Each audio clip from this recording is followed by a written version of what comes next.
Hey everyone, welcome back to the channel, welcome back to the shop. My name's Ben. Today we're going to do some work. I've got some updates for you and I'm going to do a bit of a changeover on my machine here. So today I've just got to work, it's Saturday morning. I'm going to change all these parts over and run you through it. This is Winston. Yep. Yeah, so this was yesterday's run. So every run I pull off 6 complete XL grinders. So that is awesome. This is my material down here. Yeah, so what I'm going to do today is provide a bit of an update on the XLs, and we're going to do a changeover. So first thing we do is I will show you the machine. Okay, so at the moment the machine is currently alarmed out. You can see here it's alarmed out with tool life management, no spare tool. That is because I track all the tool life. So this I'll open the door. This camera here, this is a camera. I'll show you because I monitor the machine overnight, so I can see what's happening with the machine. Because yeah, I'm a bit of a scaredy pants when this thing's running for 12 hours at a time. So I like to sit and at least watch it. This is just on a tripod, so I can move it around and move it out of the way. All right, let's open the door and show you what's going on here. So quite a few parts. I can't fit any more on the machine anymore. So these are operation 1, the first half of the lids, and then they flip over and then they go into the second half. I'll explain in a bit more detail, but let's get this machine warmed up. This is the fan. It blows all the chips off when it spins. It opens up and fans the whole machine down. I will show you that as well. But firstly, let's get the machine warmed up. So we need to make the machine happy. So we go into our tools, and then, so this is a list of every tool in the machine. You can see the ones that are okay. So we scroll down and find the one that's not okay. All right, this one here. So if we come across to here, so this tool is allowed to run for 550 minutes. It just hit 560, so you can see it's 10 minutes over its runtime. So it's gone, nope, the tool is no good. So what I will do is I will write this tool number down, which is tool 505. Come to my bit of paper here, so 505. And then I'll set this back to 0 minutes. Set 0, and then say it is okay. So now it's cut for 0 minutes and it's allowed to run for 550, so we've got plenty of time. It's cleared it essentially. All right, so the next one is tool 512. So I'll write that down, 512, and I will do the same thing. So that one, it's set to run for 500 minutes and it's run for 551. So we'll just set that to 0, set that to OK. Find the next one, which is tool number 514. So I will write that down. 514. And we will clear that one. All right. So now if I hit the reset button, the machine should be happy and that alarm goes away. Awesome. So what we'll do is we'll get the machine warming up. So to do that, I just type in M210. Actually, I need caps lock on. M210 and then run it. What that's going to do is put the fan away and just grab a tool, a chamfer tool actually, and just start spinning the spindle. So what that is doing, it's going to spin the spindle at, I think it's 4,000 RPM for 600 minutes and then 9,000 RPM for 600 seconds, sorry. All right, While that is warming up, let's go upstairs and have a look at what has been happening.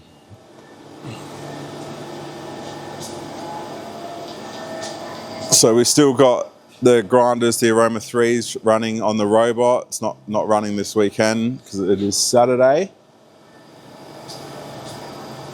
There's a few other parts going through the workshop at the moment. Some aluminium parts, some other aluminium parts. These are ECUs for automatic transmissions for race cars and things.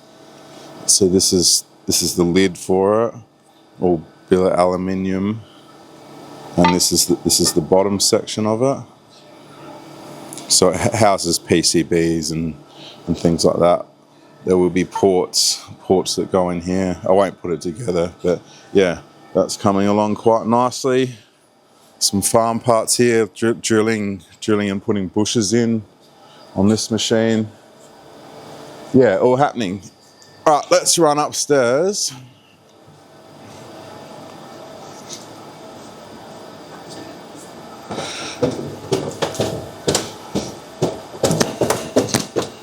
Sorry, these videos are pretty raw and dirty, but it's a lot easier than sitting down and trying to edit.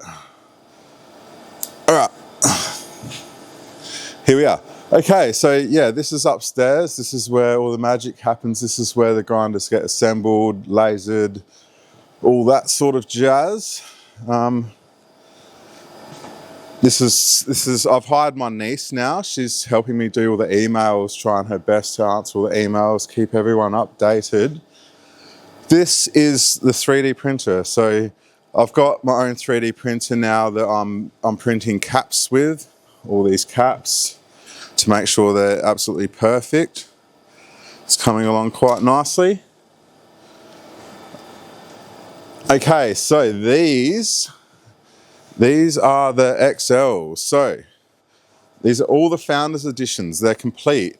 This is the last one, number 150 of 150 of the Founders Editions. So next week, these will all be the final cleaning, final inspection, and then they will all be sent out. And then I'm already working on batch 2. Here's some of the Aroma-3s. So these are parts for batch 2, so the non-Founders Editions. They haven't been cleaned, they've still got a little bit of watermarks on them, but they're getting lasered.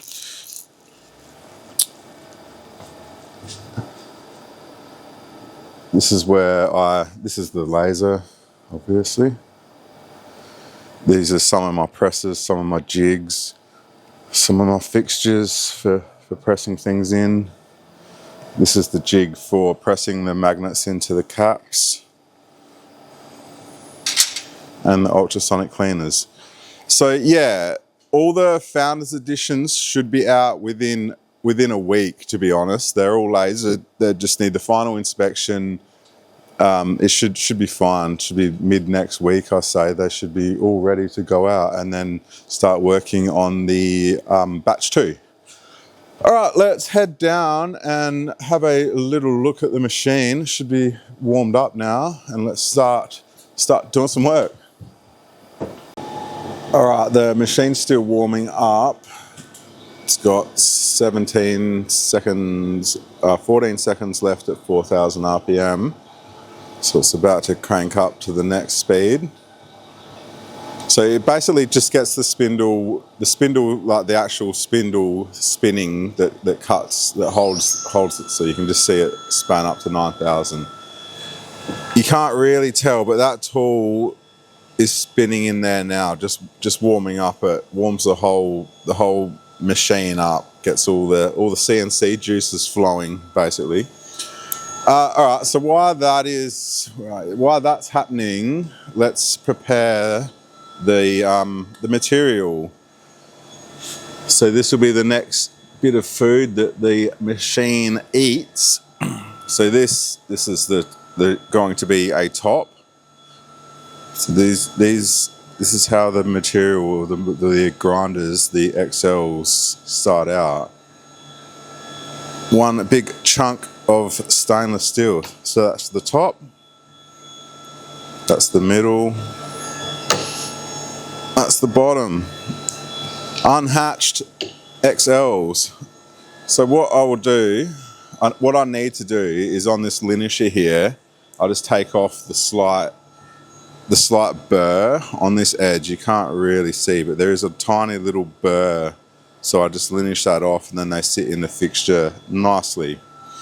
So let me try and prop yours up somewhere. Maybe I can put yours, yep.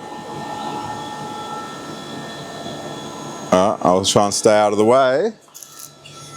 So I just take this edge off.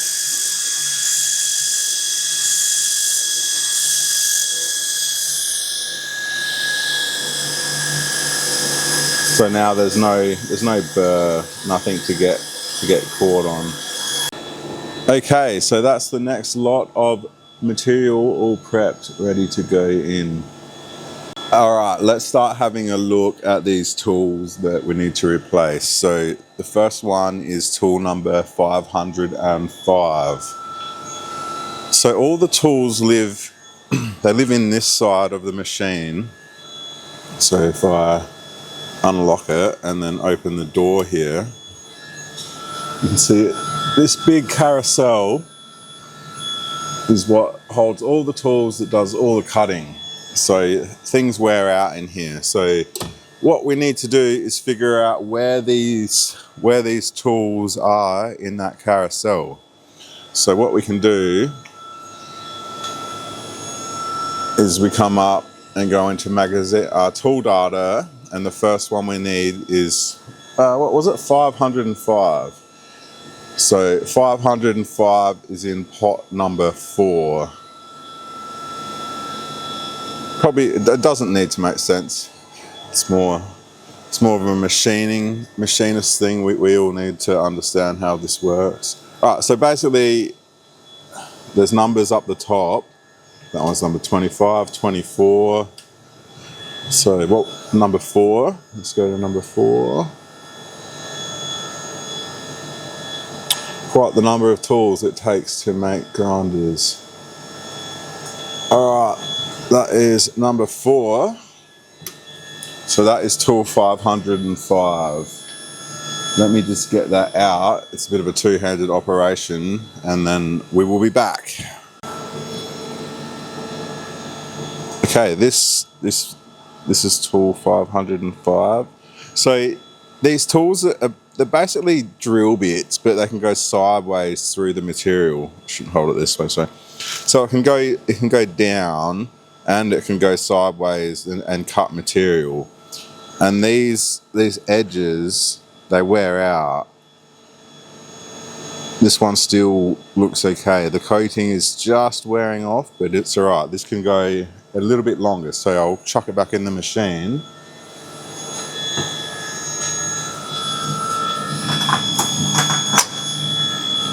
And then I will say that has got a little bit longer to go. So what we'll do is come over here, because I'm still working out the tool life on these tools.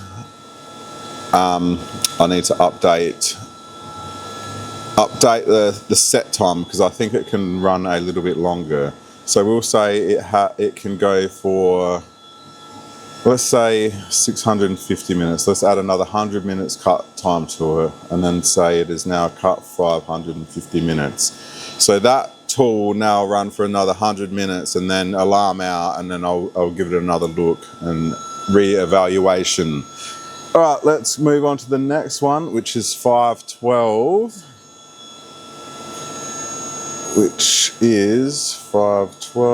which is in pot number 11. So we'll come over here and we will go the opposite way up to number 11. All right, that is number 11.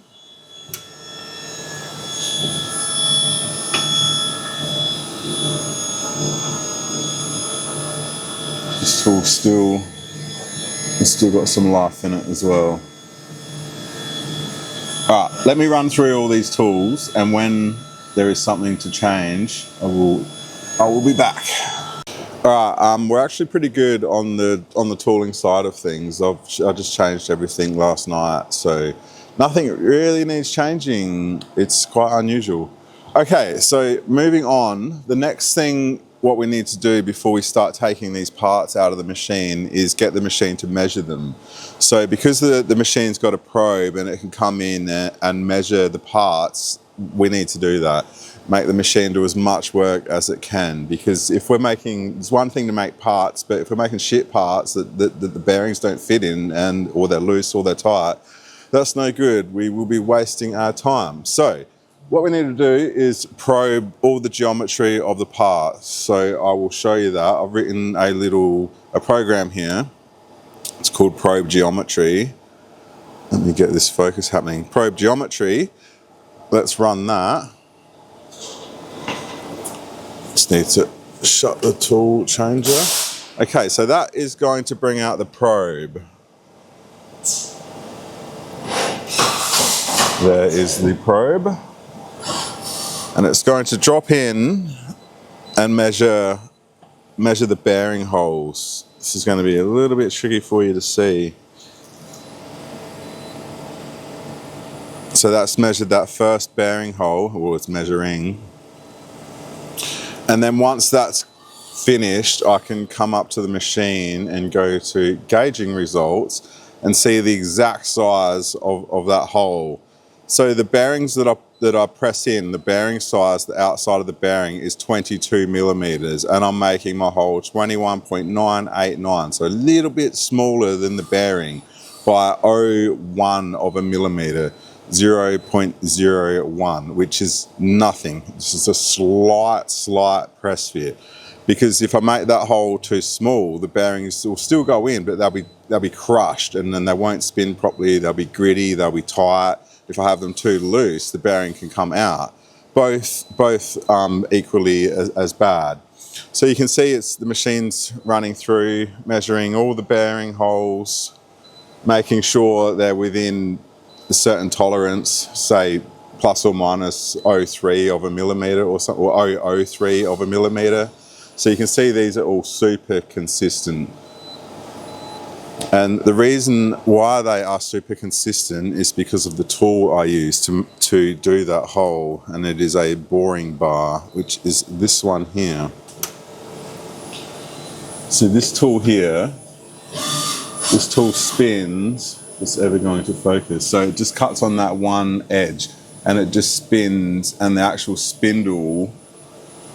So how can I explain this? This bit can go in and out and vary in size, and then this just spins, and it doesn't actually spin. It doesn't actually move the bed. See how the bed is moving up and down? This tool will just come down and spin and then come out, and the bed doesn't need to do any movements. That way it's perfectly round. Probably makes no sense, but that is how that works. So the next thing it's doing, it's measuring the post, the bearing post. I'm really not convinced you'll be able to see that, but it is measuring the bearing post. Because again, if the bearing post is too big, the lid won't slide on there, and if it's too small, the lid's just going to rock around and cause chaos. So these are nice and consistent as well.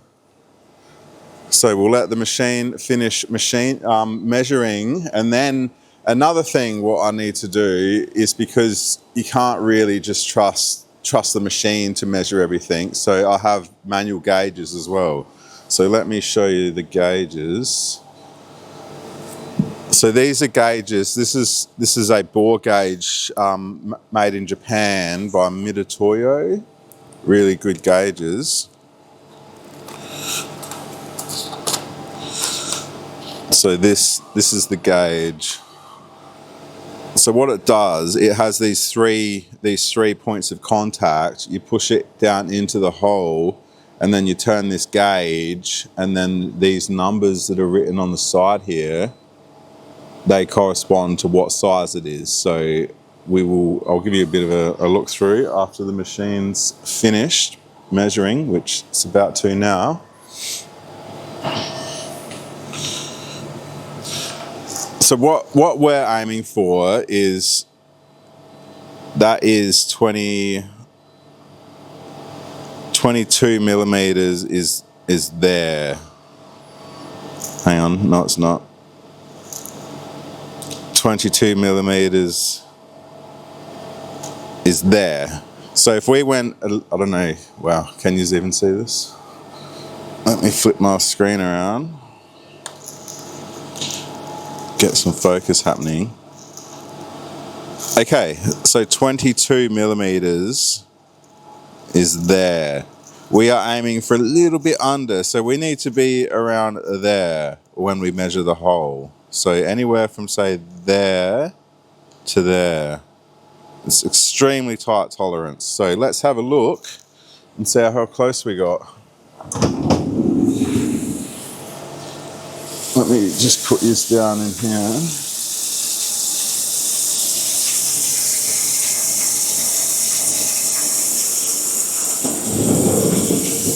Okay, so this goes down in the hole, and then you spin this bit, and it's got like a ratchet on there, so you can't do it too tight. All right, let's see how we went.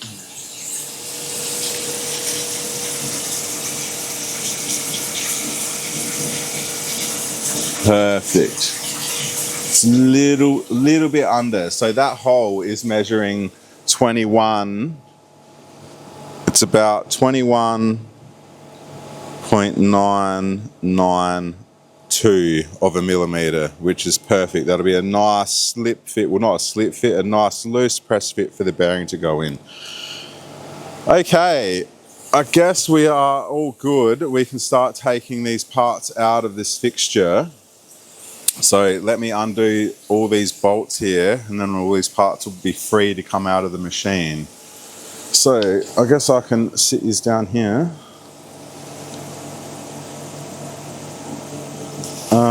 Actually, I might find these a better spot. Sit these over here. Right.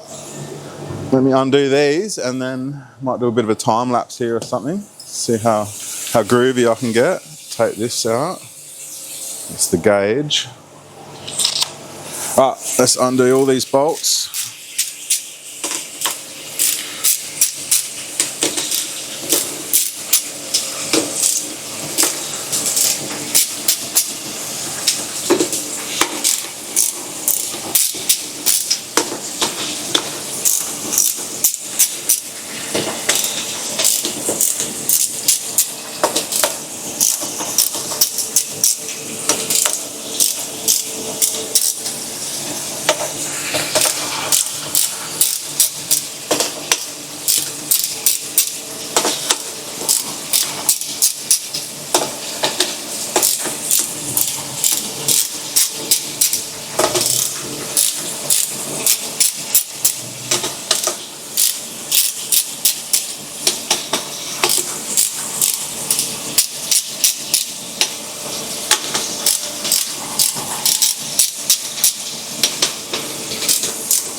Okay, so now these bolts are loose, these parts will be able to come out. So simply grab them, pull them out.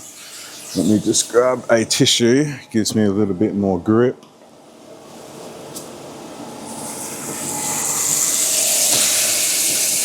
So I'll just fold a tissue in half, and then, because the parts are a bit slippery, so then they come out of the fixture. I give them a bit of a blow off, and then I put them on the trolley and take them upstairs. So let me prop his back up here.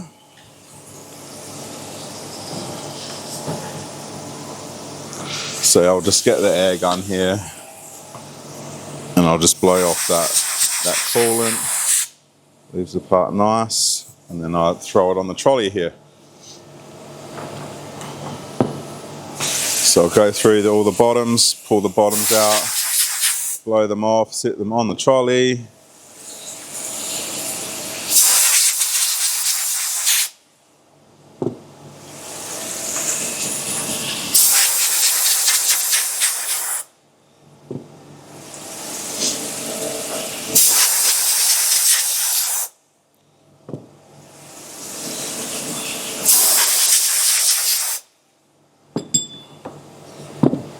All right, so you can see this is where those parts come from, and there's a clamp here.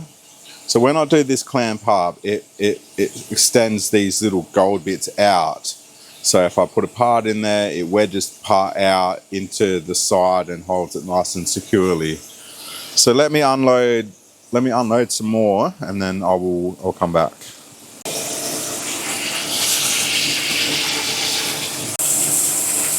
Okay, now for the top. So the top sits in its own little pocket. And what I had to do is, because these tops, they're hollow, the clamp was actually flexing this part, so they went in the fixture and it pushed the clamp over, and it was actually bending this lip in. It would bend it. So what I had to do is make up these. So I have these little spaces now.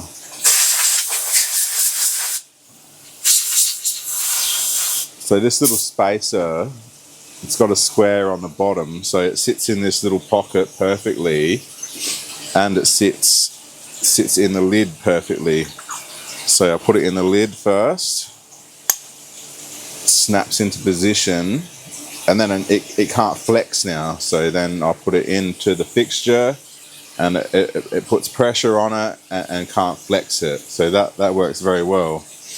Perfect fit.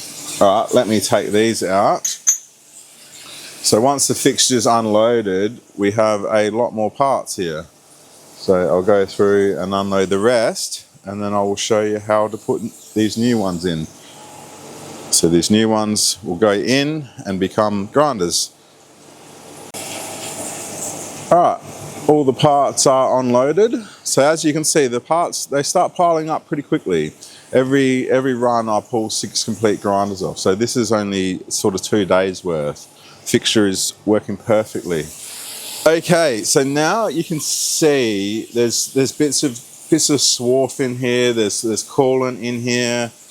What I can do is get the air gun and start blowing it all off, and it all comes back in my face and makes a mess. So let's get the fan out in the machine, and I will show you how that works. And it's a good excuse to show you the fan. Okay, let me load the fan program up over here. Fan, hit play, and we'll go get the fan out.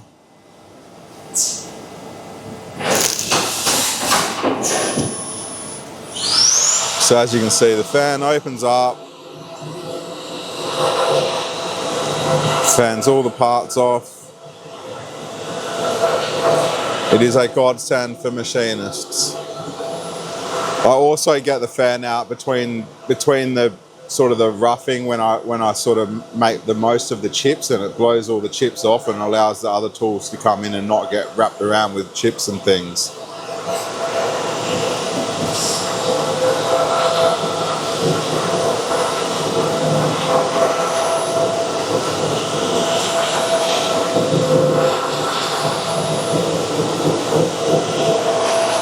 All right.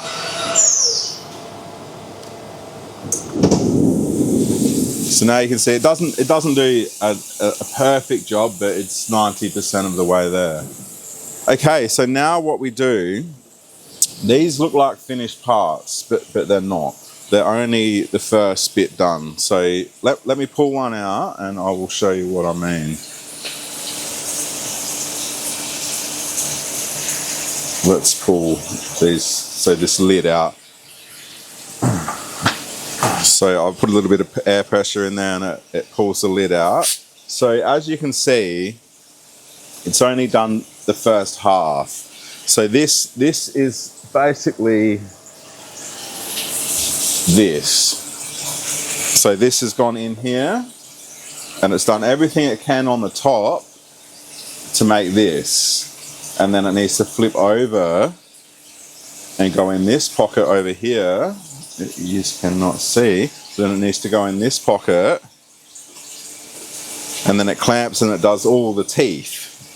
So we call this operation 1, where it goes from this to this. And then operation 2 is when we pull it out of here and it looks like this. So it starts off like that. It turns into that. And then the final operation turns into that. And that's the same with the bottom, the middle, and the top. So this middle section here, this middle, you can't really see, but this middle section, let me get it out.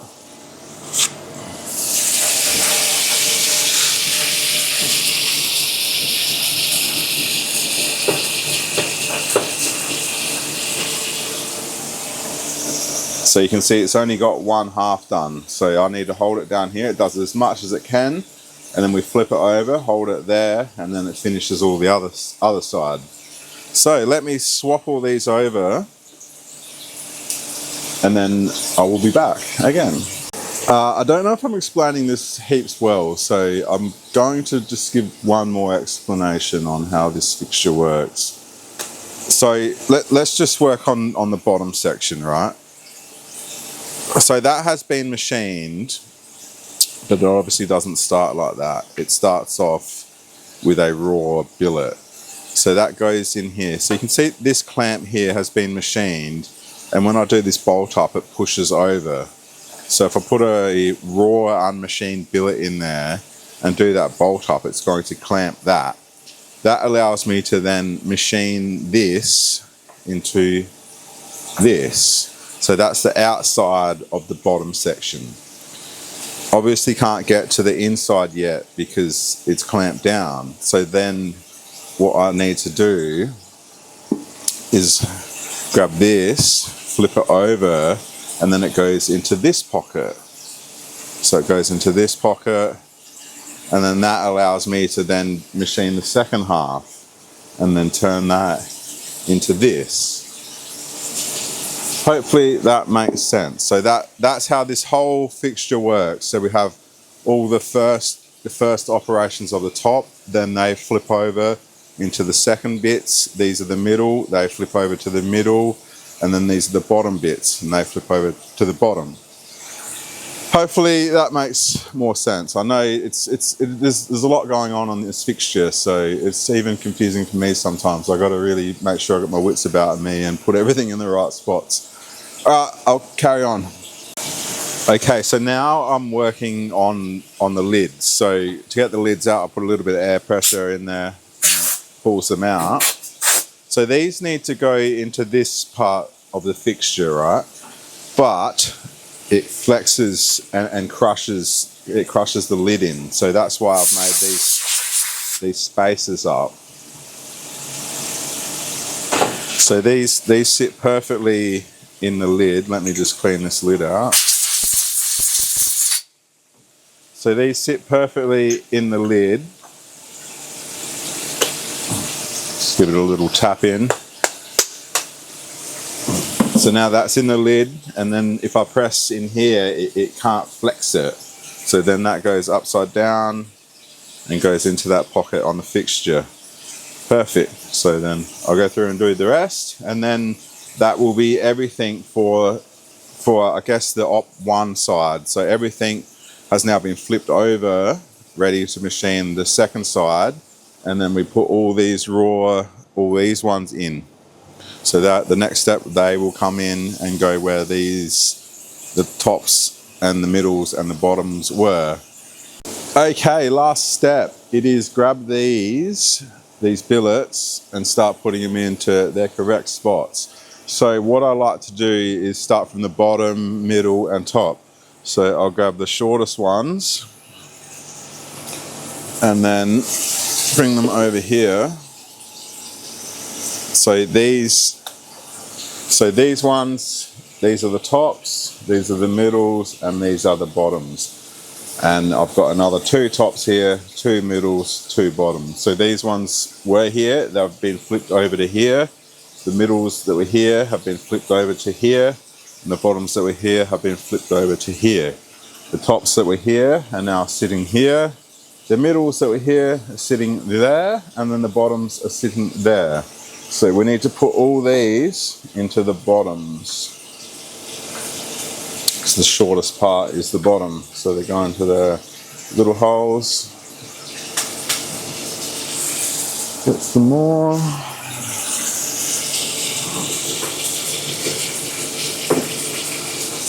And then the far right.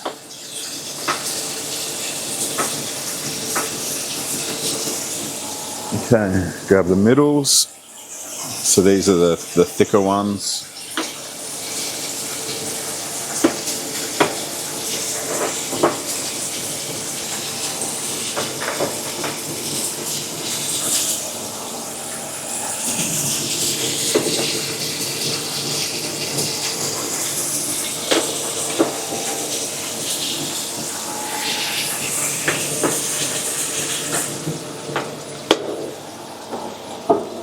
Okay, so that is the fixture all loaded up. I'll just go through and make sure everything's sitting completely flat, and then I go through and tighten all these bolts up.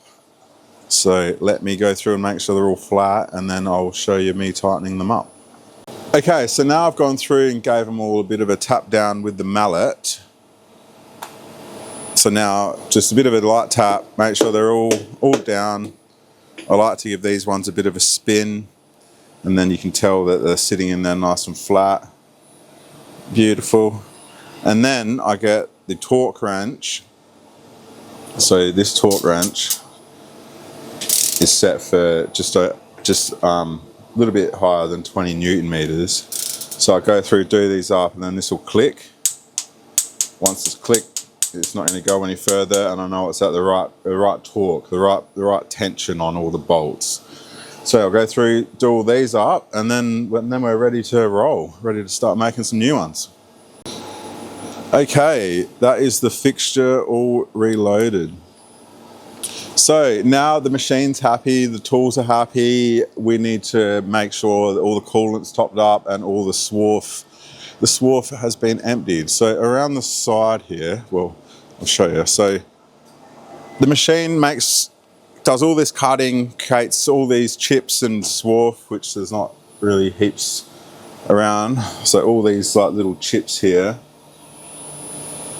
fine little chips, they will go through this auger and go out the back of the machine here. They end up out the back of the machine into this coolant tank, and then there's a conveyor. So these on the back of here, that's where those screws come out, and then all the chips end up in this conveyor. They come out here into this drum here. So this is how many chips come out every run. So every 6 grinders, it fills up this bin full, which is a fair bit of machining. So I need to empty this every night, otherwise it's going to overflow, cause a mess. All right, so let me just go and throw this in the swarf bin, and I will be back. Okay, bin is empty, and we will slide it back under. Press the on button. Okay, so now we just need to top the coolant up. So this top tank's pretty irrelevant, it's this bottom one. This one here we need to make sure is topped up. So we can fit probably one more drum in there. Because the last thing you want is the machine cutting, and then the coolant level drops, and then it basically turns off and you don't get any machining done. So let me go get a couple of drums of coolant and I will be back. Okay, I have a drum of coolant here. We'll just throw this in the machine.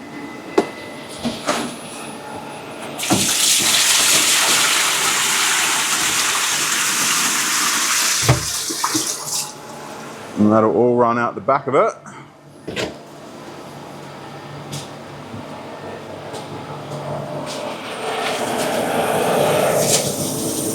So it's all running out, and then it's filling up this end. Nice. All right, I think we're pretty ready to roll. So first thing I do when when the machine starts, it does a lot of error checking essentially. So, because there's so many parts in here, I could have put one in the wrong way. I don't know. I'm only human. Errors can happen. The material's very similar sizes, so if I put one in wrong, I won't know. And then if it sits a little bit higher, the cutter will come in and just smack into it. And because these machines are so powerful, they don't stop for anything. It'll basically just crash the machine and write it off. So that is not ideal. So what I do is I make the machine come down and touch the top of pretty much all the vulnerable spots what I think I might stuff up on. So let's get that happening. So it'll get the probe. And the first thing it does is go into the top section, and it goes and touches the hole and then sets that position perfectly. Because if you think, if I've machined one side, so I machine the top and then I'll flip it over, and if my program's slightly off, it's going to machine the teeth offset from the hole, and then when you spin it, it'll spin like that. So the top and the bottom of the lid need to be perfectly aligned with each other, otherwise the whole grinder doesn't work. So this is basically going in and sets the positions every time. If the lid's slightly out, it'll go in and just probe it and set the work coordinate system exactly where it needs to be. So it does that with all the tops. And then I'll be back when it does the next section. Okay, it's just probing the last lid now.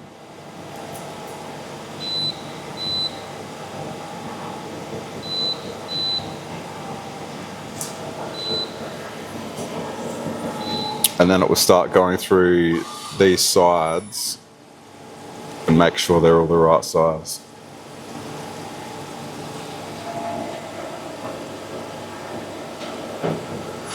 Here it comes.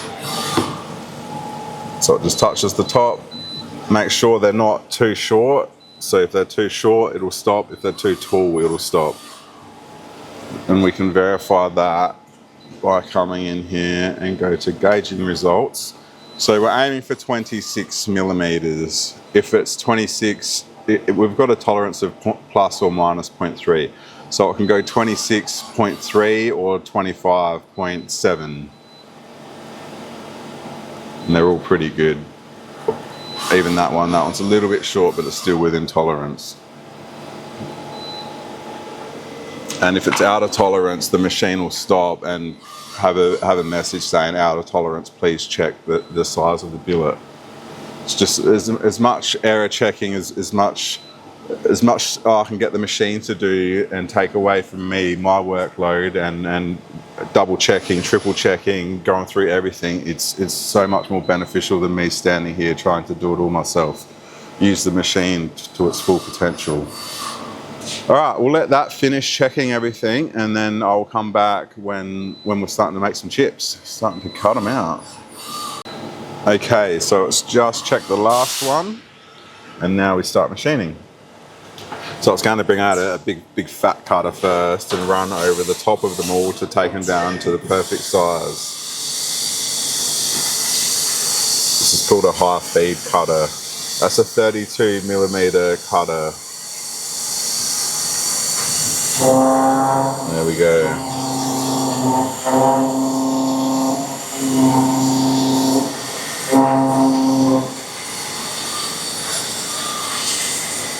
Okay, so that is the machine all up and running for another run. So what's the time now? The time is 12:30. So this will run for 12 hours. This won't stop until after midnight tonight, probably about 1 o'clock in the morning. Yeah, that is about it for me. The machine will be fine now. I've put my little camera in front of it so I can monitor it at night. I can watch it, and I've also got TeamViewer on this machine, so I can actually remote in and see exactly what's going on. I can stop it. I can do things remotely, which is good. It's a bit of reassurance that I can manage this thing remotely. Everything's happy. The swarf conveyor is now empty. All the chips are flowing. It's good. All right, we are out of here. The XLs I should have out in the next week, to be honest. It's yeah, going well. The new fixture's going well. These are just from the last couple of days. I have the 150 already upstairs ready to send out, and then we are working on batch 2. I have opened up batch 3 for delivery by the end of the year. So yeah, that should be fine. I've given myself, what, 3 months to get them done. Hopefully I can get all the batch 3 before Christmas for you guys. Yeah, that's about it. I thank you for your patience and all your support. It's really good to know I've got all your support. Everything's going well. I'm down 20 kilos now at the gym, which is amazing. I feel so much better. All my joints and everything feel good, getting fitter. Yeah, everything's going pretty well. I mean, business is tricky in Australia, but yeah, it's all going well. All the tariff things is not really affecting old mate because I ship with DHL. Australia Post did can all shipments going to America, but it doesn't affect us, so we should be okay. Yeah, sorry for the delay again, and I appreciate everyone's patience. Yeah, I will see you on the next one. Ciao.